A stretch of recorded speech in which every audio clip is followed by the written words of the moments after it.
In this video today, we're going to look at revising the articles and some of the early attempts, and then later what actually transpired. One of the earliest attempts at solving the problems of the Articles of Confederation took place at George Washington's Virginia home. This was called the Mount Vernon Conference, where representatives from Maryland and Virginia met in an attempt to settle these disputes over the use of the Potomac River. And if you're not aware of the geography of where Washington, D.C. is located, modern-day Washington, D.C., which is close to where Mount Vernon is. Sorry for using that terminology, like kind of out of context there. But Mount Vernon, which is Washington's home place, is right on the Potomac River, and the Potomac River runs between Maryland and Virginia. So these delegates to this Mount Vernon meeting proposed a conference of the 13 states to discuss issues related to commerce. Remember, when we use that term commerce, that means business and trade. So the Mount Vernon meeting led to the convention at Annapolis, Maryland, and several of the states, including Maryland, didn't send delegates. However, one of the delegates that attends, Alexander Hamilton, and we'll talk a little bit more about him later, is going to propose a follow-up meeting in Philadelphia in order to correct the problems of the articles themselves. And the Annapolis delegates support Hamilton's proposal, and the Continental Congress, which again was the only legislating body in the United States at this time, approves this. And so they say, all right, we're going to meet in 1787, and we're going to look at revising these Articles of Confederation. The Philadelphia Convention, which is what we in history call it, will convene on May 25th, 1787, with 55 delegates from 12 of the 13 colonies. So if only 12 of the 13 colonies show up, which one doesn't? Rhode Island. Rhode Island was small, felt it was insignificant, its voice wouldn't be heard, and in their eyes, what was wrong with the Articles of Confederation? They got one vote per state, wasn't that fair? And of course, Rhode Island would think so, because they were the smallest state. So they're going to meet at this convention to begin considerations regarding some revisions to the Articles of Confederation. Some of the more famous figures that we've learned about in history also aren't going to be in attendance. Thomas Jefferson will be one of them. Thomas Jefferson was in France, serving as the U.S. ambassador there. Patrick Henry, on the other hand, is famous for his quote of, "I smell a rat." These aristocrats are looking to gain more power in our government and return it to something that we saw under King George III, and he doesn't want any part of that. So he suspects that these articles, the revisions to the Articles of Confederation, are going to grant the central government too much power. And so Patrick Henry refuses to attend the Philadelphia Convention. Two of the New York delegates walk out during the convention, and Hamilton will be the state's lone delegate from New York.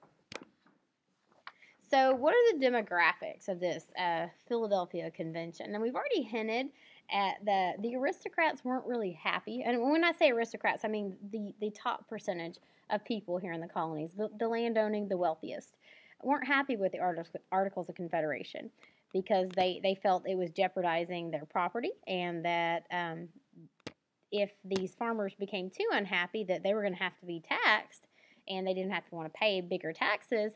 And so they're going to look at revising those Articles of Confederation. So what do these delegates to this Philadelphia Convention have in common? First and foremost, most were wealthy and had significant economic interest in this convention's outcome. Some historians have even speculated that ultimately the Constitution served more to protect the economic rights than to establish a plan of government. Maybe that's true, maybe it's not. I bet we could write up a really good research paper about that, but we're not going to. Nearly 2/3 of the delegates are going to have law degrees. 40 have served in the Confederation Congress, and they know firsthand the weaknesses of the Articles of Confederation. More than half, including Washington and Hamilton, are going to have served as officers during the Continental Army during the American Revolution. 7 of the delegates have been state governors. 8 signed the Declaration of Independence, and some of the older delegates, such as Washington and Franklin, did have prominent roles, but most of the delegates were relatively young. Their average age was just 42, and if you think of it back in the late 1700s, 42 was not an advanced age here for the guys that we're talking about. And while several of the more illustrious delegates, such as like Alexander Hamilton and James Madison, are going to be even younger than that, they're in their 30s. Okay, so we have some brilliant minds here at this convention meeting to kind of hammer out what we want to revise these Articles of Confederation to look like. All right, let's look at some discussion questions from those two things. Why were the Mount Vernon and Annapolis meetings called? How effective do you think that they were? For what purpose was the Philadelphia Convention originally called, and what was the makeup of its delegates? All right, and we're going to move forward just a little bit. We're going to look at some significant characters from this Constitutional Convention. No member of the Constitutional Convention is going to be more instrumental than this guy right here, James Madison. He's a Virginia delegate who has since, in history, we give him the title of Father of the Constitution. He sits on various committees at the convention. He missed very few of the proceedings, so it means he was in attendance quite a good bit of the time. He's also known for devising the Virginia Plan, which included a 3-branch government with a number of representatives from each state based on the population. So this, in history, and we'll talk about it a little bit more in depth later, is known as the large state plan or the Virginia Plan. And in this one, we have 3 branches of government, but representation in that legislative branch is going to be based on population. Obviously, it favors the larger states with the larger populations over the smaller states like Rhode Island. Although kind of a relatively poor speaker, Madison is going to speak in debates more than 150 times. He also takes really, really good notes during the proceedings, which have been used to help interpret what the framers really meant by various parts of this document. He also is going to lead the fight for the Constitution's ratification. Once we get the Constitution written and we talk about it, we're also going to have to talk about the debate. Some are going to favor it and some aren't. Those who favor the Constitution are going to be called Federalists. Those who are opposed to the Constitution are going to be called Anti-Federalist. So leading the fight for the Constitution's ratification, and it makes sense that James Madison would do this because he's the author of this document. Obviously, he wants people to accept it. And along with Alexander Hamilton, and John Jay are going to produce a series of essays or papers, whatever you want to call them, called the Federalist Papers. These series of essays were designed to persuade people to support the Constitution and to ratify the Constitution. And they're going to eventually have to assure the people that they will add a Bill of Rights to this document. If you'll go ahead and ratify it, I will make sure that this Bill of Rights gets added. Madison will author those amendments. There were originally 12. Only 10 of them were accepted, and we know today that those first 10 amendments are called the Bill of Rights. Another very important figure here, George Washington. We've already seen and heard a lot about Mr. Washington. All of the convention's delegates, none are going to be more famous than and have more respect than this man right here, George Washington. He was already a legend for his military endeavors as the head of the Continental Army. He beats the British. And he seems a logical choice for president of this Constitutional Convention. In light of his experience in the Virginia House of Burgesses, if you remember, established back in 1619, the Virginia House of Burgesses was the first representative assembly in the colonies. And so he had served there. His work in the Mount Vernon meeting between Maryland and Virginia and his support for the Annapolis Convention. Washington doesn't speak much during the proceedings, but but most that were there tell us that he had an active role in working behind the scenes to guide the document through its various debates. And knowing what we know about Washington and the style of leader that he wasn't someone that was going to take a main role and be heard by everyone and be seen. He wanted to make sure it was successful, and he didn't really care that he got the credit for that. He just wanted to make sure it was successful, and that's what a good leader does. A good leader leads from behind the scenes, and you may not know who's orchestrating those things from behind the scenes, but he was. He was talking to people. He was getting people to favor things and to vote in ways that would push the Constitution to the document that we know today. Through the great leadership, again, that we see from George Washington. Again, not concerned that he gets credit for it, but just concerned that what needs to happen takes place. Great leader right here. This ability to lead without being a large presence, a vocal presence there. And his commanding presence, because he was a very large man, are going to make him an overwhelming favorite to be the nation's first president. Another one, Benjamin Franklin. The most influential elder, and we call him elder because he was 81 at the time, statesman at the Constitutional Convention is from Pennsylvania, Benjamin Franklin. He's already in his 80s. He still manages to travel to Philadelphia and to attend most, if not all, of the sessions of the convention because he feels that it's important for him to be there and his voice to be heard and for him to hear the proceedings. He doesn't personally approve of all of the sections of the document, the Constitution, but he's still going to lend considerable prestige and persuasion to help the Constitution be ratified. He also gives a very impassioned speech towards the end of the convention, urging his fellow delegates to sign this Constitution.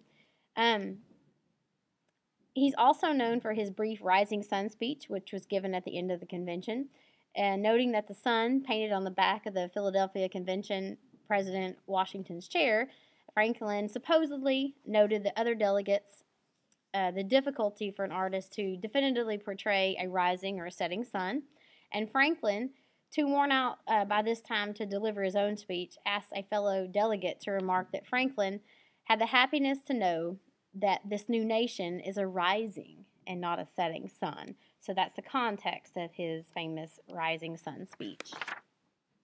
Alexander Hamilton. In recent history, this guy has gained some fame, probably more fame than he had back in the day, and I will post some clips for you of the movie John Adams. This was a very controversial character.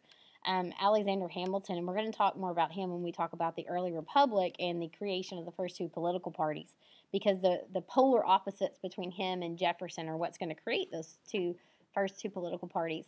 But Alexander Hamilton wasn't well liked in most social circles. He was a military leader. He was an aide-de-camp to George Washington during the Revolution, and he's going to stay active in politics after the end of the war.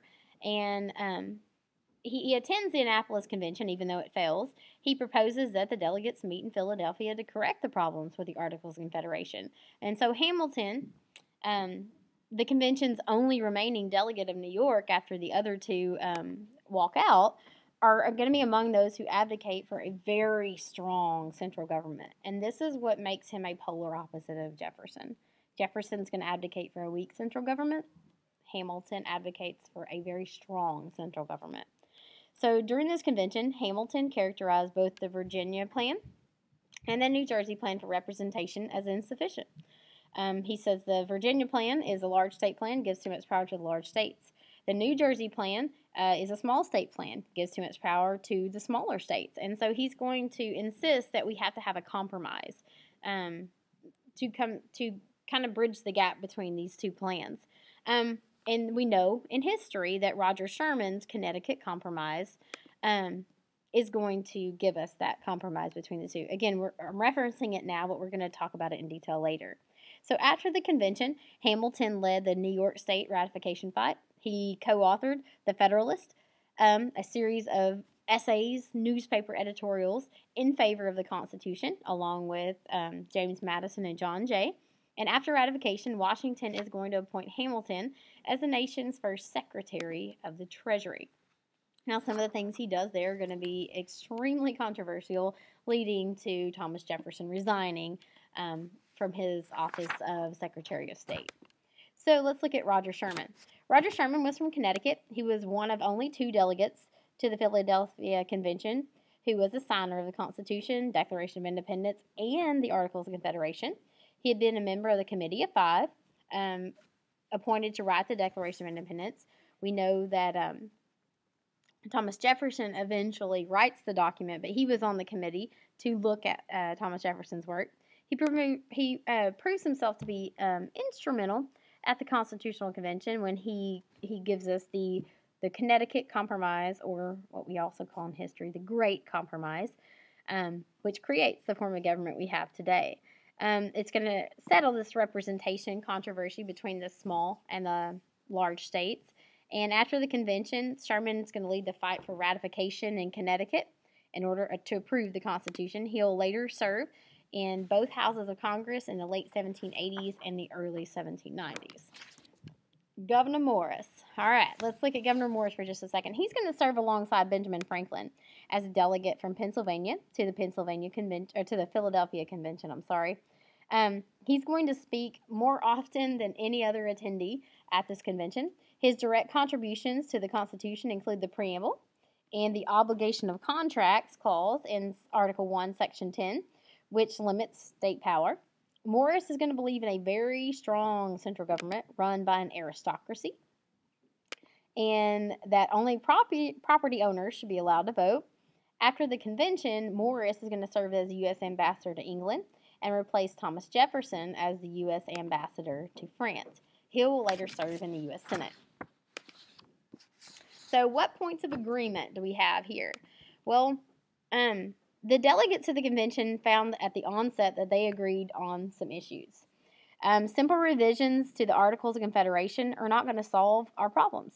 And so the convention is going to elect pretty quickly to completely construct a new document.